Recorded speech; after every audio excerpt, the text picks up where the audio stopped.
ಕೊಂಡಿದ್ದೀವಿ ಸಭಾಪತಿಗಳೇ, ಸದನ ಪ್ರಾರಂಭ ಮಾಡಿ ಮತ್ತೆ ಸಿಟಿ ಪ್ರಶ್ನೆ ತೆಗೆದುಕೊಳ್ಳಿ ಸಭಾಪತಿಗಳು. ಯಾಕೆ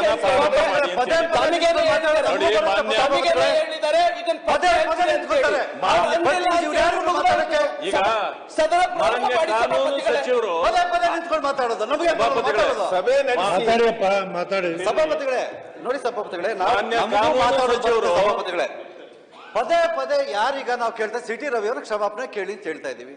ಇವರೆಲ್ಲ ಪದೇ ಪದೇ 5-6 ಸಲ ನಿಂತ್ಕೊಂತಾರೆ. ಎಷ್ಟು ಸಮಯ ವ್ಯರ್ಥ ಆಗ್ತಾ ಇದೆ ನೋಡಿ ಸಭಾಪತಿಗಳೇ. ಇದು ನಾವು ಸ್ಟಾರ್ಟಿಂಗ್ ಇಂದ ನೀವು ಸದನ ನಡೆಸೋದು ಏನಿದೆ ಅಂದ್ರೆ ಒಂದೇ ಒಂದು ಪಾಯಿಂಟ್ ಮುಂದೆ ಹೋಗಿಲ್ಲ ಸಭಾಪತಿಗಳೇ, ಒಂದೇ ಒಂದು ಪಾಯಿಂಟ್ ಮುಂದೆ ಹೋಗಿಲ್ಲ.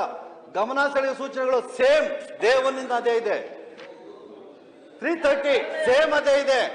ಆದ್ರೆ ಸಭಾಪತಿಗಳೇ ಸರ್ ನಾವು ಮಾತಾಡಕ್ ಬನ್ನಿ ಸರ್, ನಮಗೂ ಬರುತ್ತೆ ಮಾತಾಡೋದು, ನೀವೇ ಮಾತಾಡೋದು, ನಮಗೂ ಮಾತಾಡಕ್ ಬರುತ್ತೆ. ಮಾತಾಡ್ತೀರಾ ನೀವು? ಇಲ್ಲ, ಅವ್ರು ಕೇಳಿಸ್ಕೊಂಡಿಲ್ಲ, ನೆನ್ನೆ ಬಂದಿಲ್ಲ ಅಂತ. ನಾನು ಇನ್ಮೇಲೆ ಬರಲ್ಲ, ನನಗೂ ಒಂದೊಂದು ದಿನ ಟೈಮ್ ಕೊಡ್ರಿ ನೀವು. ಇವತ್ತು ನಾಳೆ ಬರಲ್ಲ, ಮತ್ತೆ ಇನ್ನೊಂದ್ ದಿನ ಮಾರನೇ ದಿನ ಬರ್ತೀನಿ. ನನಗೆ ಕ್ಲಾರಿಟಿ ಕೊಡಿ. ಅವರು ಸಭಾಪತಿಗಳು ಏನ್ ಮಾತಾಡ್ತೀರಾ? ಪಾಪ ಅವರು ಏನೋ ಮಾತಾಡ್ಬಿಟ್ರು, ತಪ್ಪಾಯ್ತು. ನಾವು ಯಾರು ಮಾತಾಡ್ತಾ ಇಲ್ಲ ಇಲ್ಲಿ ಸಭಾಪತಿಗಳೇ, ಯಾರು ಮಾತಾಡಲಿಲ್ಲ ಆ ವಿಷಯದ ಬಗ್ಗೆ. ಒಂದ್ ನಿಮಿಷ ಸಭಾಪತಿಗಳೇ. ಅವ್ರು ಹೇಳ್ತಾರೆ ಪಾಕಿಸ್ತಾನದಲ್ಲಿ ನಾಲ್ಗೆ ಅಂತ, ಅವ್ರು ಹುಟ್ಟಿನ ಬಗ್ಗೆ ಪ್ರಶ್ನೆ ಮಾಡ್ತಾರೆ ಸಭಾಪತಿಗಳು. ಹುಟ್ಟಿನ ಬಗ್ಗೆ ಪ್ರಶ್ನೆ ಮಾಡ್ತಾರೆ. ಪಾಕಿಸ್ತಾನ ಅಂದ್ರೆ ಅರ್ಥ ಅದು. ಇವ್ರು ಯಾರ ಅಧಿಕಾರಿ ಕೂಡ ಹುಟ್ಟಿನ ಬಗ್ಗೆ ಪ್ರಶ್ನೆ ಮಾಡೋಕೆ ಸರಿ ಸರಿ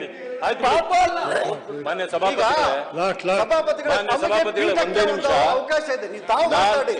ಅವರು ಉತ್ತರ ಅವ್ರು ಹೇಳಿ. ಪದೇ ಪದೇ ಇವ್ರು ಮಾತಾಡ್ತಾರೆ, ನಮ್ಗೇನ್ ಮಾತು ಬರಲ್ವಾ ಸಭಾಪತಿಗಳು? ನಮಗೂ ಬರುತ್ತೆ. ನಾವೇನೋ ಇದರಲ್ಲಿ ಮೇಲ್ಮನೆ ಚಿಂತಕರ ಚಾವಡಿ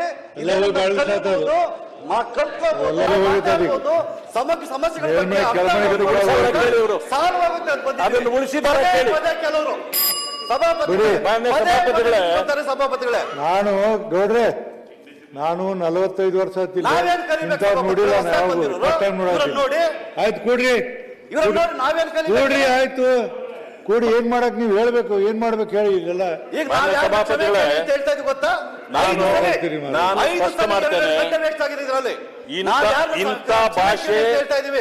ಇಂಥ ಭಾಷೆ ನಿತ್ಯ ಸುಮಂಗಲಿ ಆಗಬಾರ್ದಾಗಿತ್ತು.